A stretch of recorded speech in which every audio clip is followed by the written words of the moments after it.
Welcome to the Nevis Newscast for Friday, April 5th, 2024. I am Fredicia Liburd. Congratulations are in order for the Charlestown Primary School for emerging as champions of the Gulf Insurance Limited Bank of New Innovation Inter-Primary Championship held on Wednesday, April 3rd, 2024 at the Nevis Athletics Stadium. So let me send out congratulations to the winning school, the Charlestown Primary School, the entire Orange Nation, of course. They are the 5 times back-to-back champions, and they deserve every word of congratulations. Charlestown did very well. They would have won 18 gold medals. The Charlestown Primary School won 13 silver medals and 13 bronze medals. Securing the second spot was the Joycelyn Liburd Primary School with 13 gold, 11 silver, and 11 bronze medals. And the third spot was captured by the St. Thomas's Primary School, who secured 13 gold, 7 silver, and 7 bronze medals. Minister of Education and Sports, the Honorable Troy Liburd, made special mention of the St. James's Primary School, the smallest school on the island, for winning 7 gold, 5 silver, and 1 bronze medals. Minister Liburd then congratulated the athletes as well as the coaches of each school on what he deemed a superb performance at Wednesday's meet. I want to congratulate and thank the principals of all of the schools, the members of staff, and especially our hard-working coaches. Let me also say congratulations and thanks to our student athletes. They were the stars of the show, and they put on a really, really good show. I'm sure everybody in the public appreciated. Let me also thank the entire Nevision public and the Kittians who came over to ensure that we had a wonderful event. The event was incident-free, and it was a lot of fun, wholesome fun for the entire family. Minister Liburd also noted that without the sponsors, the meet wouldn't have been possible and expressed gratitude to them. Let me first thank our major sponsors, Gulf Insurance, who have been with us for 30 years, and Bonnie, who have now come on board in a very big way. Let me thank our other sponsors who have come on board to assist us, the St. Kitts Nevis Anguilla National Bank, RAMS, and also First Federal Credit Union. I also want to thank all of the sponsors who go out and sponsor the individual schools. I'm sure your names would have been mentioned, and we will mention you again at our official prize-giving ceremonies for our class champions and so on. I also want to thank the hard-working folks at the Ministry of Education and Sports et al. You have pulled together a wonderful event. I want to thank all of our volunteers also who have come forward to ensure that the quality of the event is top-notch. Minister of Education and Sports in the Nevis Island Administration, the Honorable Troy Liburd. Eustace T. Wallace, Minister Councillor at the St. Kitts and Nevis High Commission to Canada in Ottawa, has recently contributed an insightful article to the 10th edition of the Atlantic Currents publication, A More Assertive Atlantic, Its Meaning for the World.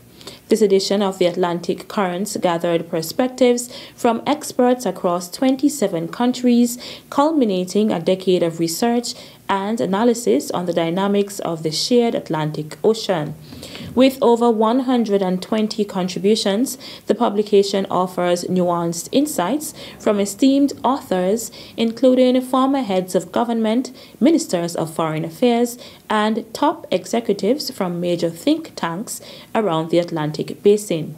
Reflecting on the evolving geopolitical landscape, the Policy Center for the New South noted, "Our report has illustrated how, while much focus has been directed to the Indo-Pacific and the U.S.-China rivalry, the Atlantic region has seen noteworthy developments. In particular, transatlantic initiatives have seemingly intensified over the past 2 years. Eustace Wallace, an alumnus of the Atlantic Dialogue's Emerging Leaders Program, shared his perspective in an article titled Decolonizing the Atlantic Discourse, a New African-Caribbean Narrative Amid Geopolitics and Great Power Competition. In his article, Wallace references Prime Minister Honorable Dr. Terence Drew and the Right Honorable Dr. Denzil Douglas, the Federation's Minister for Foreign Affairs, International Trade, Industry, Investment and Economic Development, and the government's Sustainable Island State Vision, emphasizing the importance of geostrategic partnerships in realizing this vision. St. Kitts and Nevis therefore became one of the first Caribbean countries to sign on to the African Import-Export Bank's new $1.5 billion initiative in the Caribbean to enable access to critical financing for developmental projects.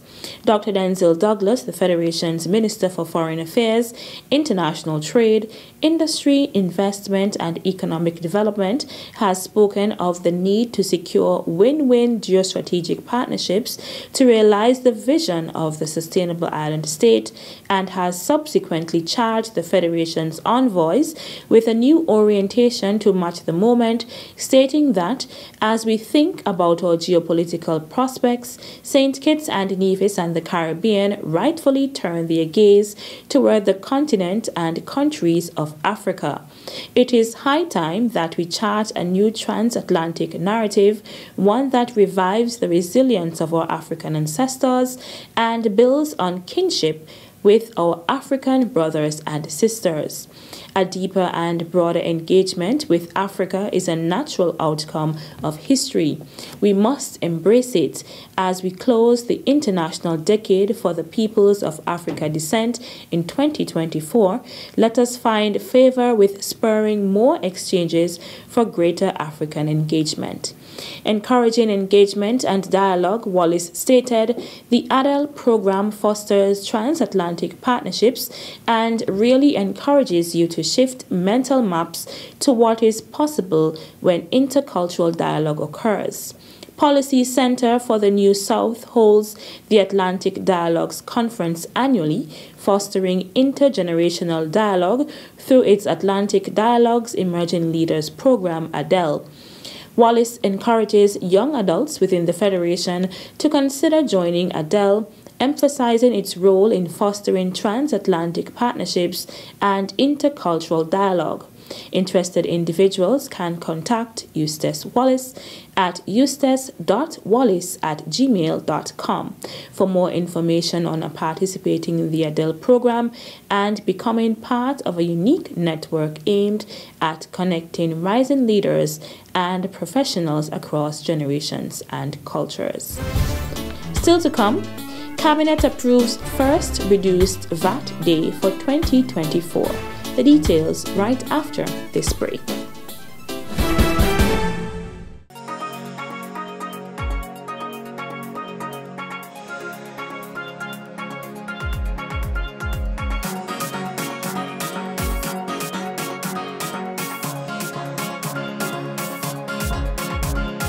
Celebrating culture, embracing our history. It's Culturama 50, July 25th to August 6th. It's the Caribbean's greatest summer line. See you there.